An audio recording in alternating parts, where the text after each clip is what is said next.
Today we're taking a look further at the Toronto Maple Leafs and their situation. We should have a little bit more clarity on what we might expect for changes coming over the next day or two. Obviously, we will take a look at the situation with Kyle Dubas, an expiring contract. Will Sheldon Keefe be back as head coach? What players could we want to see one of the core four guys get traded? We'll discuss all that. Plus, we're going to take a look at the playoff action. We have a huge Game 6 tonight between the Edmonton Oilers and Vegas Golden Knights. And last night, we saw Seattle force Game 7 against the Stars. We'll discuss all that coming up next. So welcome back to another video here at Top Shelf Hockey. As I mentioned, we're going to take a little bit further look at some of the Maple Leaf rumors floating around the NHL. But first, I want to take a look at recent playoff action here. We saw a huge game last night where the Seattle Kraken forced a Game 7 against the Dallas Stars. This Seattle Kraken team, only in their second season, has proven to be a tough out for any team so far, going in 7 games now in both of their first 2 series, which is, I believe, not something you really see very often. It might be one of the few times in NHL history that a team in their very first 2 NHL series goes 7 games. But we're going back to Dallas for Game 7.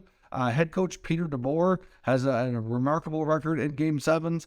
We also have a goalie in Jake Ottinger has an incredible bounce-back record after a loss. So theoretically, the way this series is going, I still think it favors Dallas. But at this point, nothing would surprise me. The Seattle Kraken just will not go away. They have incredible depth. They may not have that huge superstar name. They do have some players like a Matty Beniers who I feel has superstar potential. But of course, he's still quite young in his NHL career. Over time, he likely will be one of the top guys on that team with star power. But for right now, it's all about the balance and the depth on that team. It's keeping them going. They're getting solid goal tonight for Philip Grubauer. Last night, we saw them get off to a quick start. Dallas responded, but they just kept coming.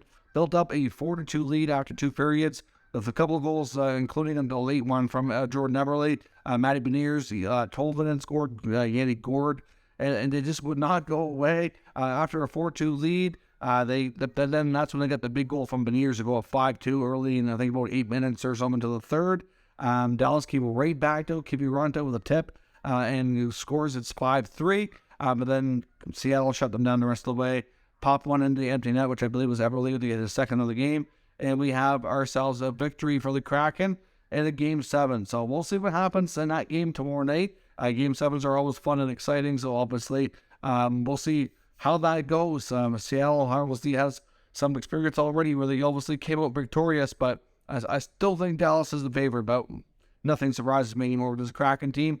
We have Game 6 tonight with the Oilers and the Vegas Golden Knights. And considering they're the only game on the schedule, why is the game on so late? Where I live in the Atlantic region, it's 11 o'clock, 10 o'clock Eastern. I do not understand why this game is not earlier on the schedule. It's really frustrating. I'd love to watch the game. It's going to be challenging for me to stay up that late by the time the game is over. Where I am, it's we're looking at like 2 o'clock in the morning, which obviously something that I'd like to do, but it's hard. Even in the Eastern time zone, an hour back is still challenging for a lot of people. So I don't understand why they have this on so late. But at the end of the day, McDavid and Draisaitl, and they need their supporting cast to come up with the best game of the season here. They're facing a situation where they're facing elimination now, and Vegas is looking to go to the conference final and book their ticket against either Dallas or Seattle. Obviously, if they can do that tonight, they'll get a few extra days off as Dallas and Seattle have to battle in Game 7 tomorrow. So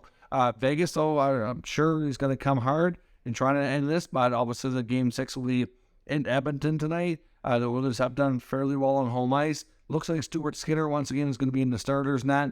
So we'll see if he can come up with a big game. McDavid and Draisaitl, I'm sure, will come hard and likely get on the score sheet yet again. But it's going to be interesting. Eichel and Stone and company have done quite well, and everybody's back from all their suspensions now. So we're back to even strength in that regard. So we'll see what happens. But Edmonton trying to force a Game 7. It'd be nice as a fan to have multiple Game 7s to watch. Are usually the most fun to watch in this series. So we'll see what happens. Now, on to the Maple Leafs. We talked about the Leafs yesterday. Obviously, one day removed from being eliminated from the Stanley Cup playoffs in Game 5 against the Florida Panthers. There was obviously tons of talk already. And at this point, there's still kind of the talk in the league right now, getting tons of attention, especially here in Canada, around what's going to happen. We do have a little bit more information. We had some comments from Elliotte Friedman on last night's NHL broadcast for the Stars and Kraken, which I want to talk about. I've seen comments today from Pierre LeBrun, NHL Insider from TSN. Saw comments as well from other TSN media and different people around the NHL circle. So it looks like, from what we can see here, there was one writer who claimed to have sources, and this guy I'm not going to give very much credit to.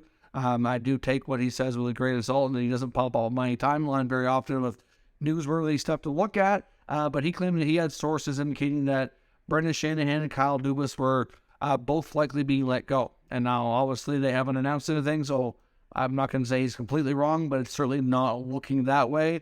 So if you do see that article, I believe it's from Howard Berger, I wouldn't put a whole lot of stock into it. He has said some things before that were certainly thought-provoking, interesting, but he definitely, at this point, in my opinion, lacks credibility. So I wouldn't put a whole lot of stock. If you're a Leaf fan and you see that, I'm not sure how you feel about it. Maybe you'll be happy and you want them to go, or maybe you'll be mad and you don't think they should go. Regardless, I don't think that's a reliable enough source to really jump the gun on, and we'll see. But right now, it looks like Monday is going to be like locker cleanout day, where the Leafs will actually kind of debrief and talk to the media. And from what we can see, according to Pierre LeBrun, he says Kyle Dubas is expected to be part of the Leafs organization who speaks. So to me, where he's on an expiring contract, if Kyle Dubas was going to be fired, I don't think he would be speaking. So, you put that's one thing. Elliot Friedman in last night's broadcast of Sportsnet, he said, based on what he knew from sources and what his own opinion was, he felt that Dubas would be back. I was not saying there's not going to be any changes with the Leafs. I think most people agree there will be. It's just not necessarily going to be Dubas leaving. I know I seen in one article on Sportsnet, and actually an athletic article as well, I think it was Joe Seigel, saying that he thinks that Dubas, in his opinion, is the best general manager the Leafs have had in about 2 decades. Certainly, he's built a good team. They've had tons of regular season success. Sure, they haven't gotten too much done in the playoffs up until this year, where they won a round, but then, immediately had an early second round exit. So, sure, it's a little bit better, but it's still not really getting the job done, so to speak. But, has he done a good job in regards to, having to change up the supporting cast every year and finding those depth pieces? Sure. The one mistake I think they've made is they committed too much money to the core four early on. I still don't know that the Tavares signing to me was necessary. Like I said in yesterday's video, I think I understand the sentiment behind it, and say that they had an opportunity to get a really good veteran to join this top 6 group who had leadership qualities, was a captain in the NHL, was a hometown boy, and was older enough that he could be a leader to kind of help guide these young guys, as Tavares or as sort of Matthews, Marner, and Nylander were still pretty young at the time.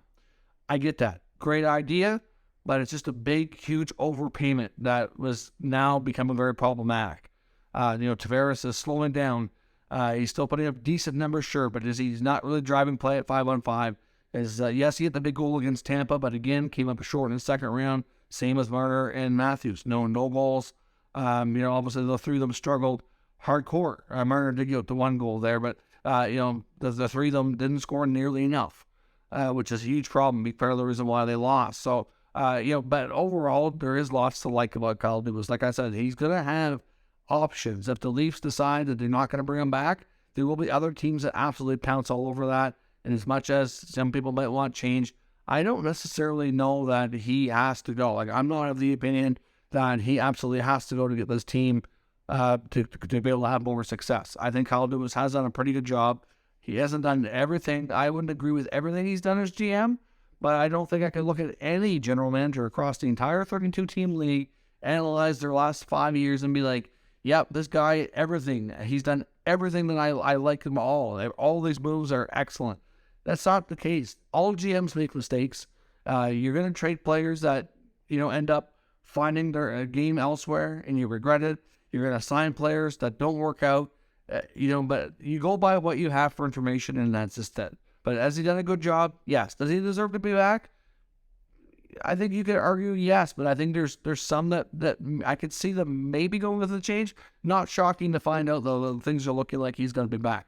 Doesn't surprise me in the least. So Elliot Friedman says he feels that they've been talking for a little bit now, probably since they won the first round, and that sounds like he thinks Dubas is going to come back. And then we got word from LeBron today saying that he's going to be in the media availability. So that tells us Kyle Dubas probably staying with the Maple Leafs. But the general consensus amongst everybody, and what I've seen pop up from multiple reporters, is saying that they feel that Dubas is going to be back, but he's going to be forced to operate a little bit differently, and he's going to be forced to make some tough decisions. So there are some that feel like he might be pressured to replace the coach and part ways with a good friend and a longtime running mate, Sheldon Keefe. So that's a possibility. I don't think Sheldon Keefe is completely safe in this. We have not heard that Sheldon Keefe is going to speak tomorrow. We'll have to wait and see. I don't know if maybe we'll get a further announcement on things tomorrow. Just to get, or I guess maybe not an announcement, but just some words from the Leafs to kind of organize things and get a better idea. Now, in the case of Dubas, where he doesn't have a contract, they probably do need to announce something, right? But in the terms of Sheldon Keefe, if Dubas speaks, he may say that Sheldon's going to be back next year, and that might answer that question. He may say everything needs to be evaluated, and they don't know. That could be a big question mark with uncertainty, right? So we'll have to wait and see that tomorrow. But I do think that Sheldon Keefe at this point is not a guarantee to be back. And the one another thing that everybody seems to agree on, the main kind of rumor here is that they need to take a look at Matthews and Nylander. They're eligible for contract extensions this year. They have to take priority number one and talk to those guys and say, okay, do you want to stay? What's it going to take to get an extension done? And start working on it. If they go much past July 1 and Matthews has not signed an extension, the fan base is going to be frantic and starting to worry and starting to panic a little bit. Obviously, a lot of the NHL reporters all seem to agree that they would not move on from Austin Matthews. That unless he comes to them and says, I'm not signing an extension, I'm going to free agency. I guess at that point, you have to think about it. You don't have to make a move immediately. You could wait, take your time, because A, he could change his mind, and B, you kind of want to make sure you get it right if you do have to move on from him. But unless he says he's not signing, you don't do it. He's a franchise centerman. You can say what you want about him. He's a first overall pick. He was drafted, developed, and has been a huge part of their success. Yes, could he have had more playoff success? Sure. But he's still young and still be part of that team. Like I said in yesterday's video, you can't just move them all out because they have this different dynamic there, right? Now, Nylander he's going to want a bigger raise probably than most of them. And Austin Matthews is also going to boil down to money as well. He's already making over $11 million. If he comes back and he wants more than McKinnon, and he wants, say, somewhere between $12.5, $13 million, well, the fact that they're not producing in the playoffs as of yet, that might be problematic. They may have issues coming to terms on an extension. We'll see. I don't know. But Matthews and Marner both have a no-trade clause kicking in July 1. Nylander has a modified no-trade with a partial smaller group of teams he could block. So at the end of the day, they need to make decisions here. I honestly do think that out of the core four, John Tavares, like I said yesterday, is not going anywhere because he has a full ironclad no-trade clause. He makes tons of money. He's not an $11 million player anymore, but he's making that on the cap, and nobody's going to want to take it. He's not going to want to leave. End the story. Tavares stays just because of all the logistics. He still has a couple of years left on the contract. You're going to have to ride it out. It's just that simple. Matthews, you don't want to trade him being, like I said, a 60-goal scoring centerman. It's going to be between Marner and Nylander. At the end of the day, if they're going to trade one of the core four, and I do think what the common sentiment out there is, and I heard Frankie Corrado talking on TSN, that he feels, and I agree with him, that they need one of those four guys to go out, and they need to bring in a different player who's just wired differently. Somebody who can kind of push them more and just get things done, like kind of what we saw Florida do. They said Jonathan Huberdeau, who just wasn't getting it done in the playoffs. They felt like they may not be able to win with this guy. They'd swap him out for Matthew Tkachuk. Big difference. Different wired. Completely wired in a different way. Different kind of player. Look, they're having more success now. At the end of the day, those players are hard to find. I don't know who they're going to possibly be able to swing a trade with to bring this mystery player in, but do they need that guy with a killer instinct that can drag you into the fight every night, like the Tkachuk, or Brady Tkachuk, or a GT Miller, or somebody along those lines? Yes, that is what they need.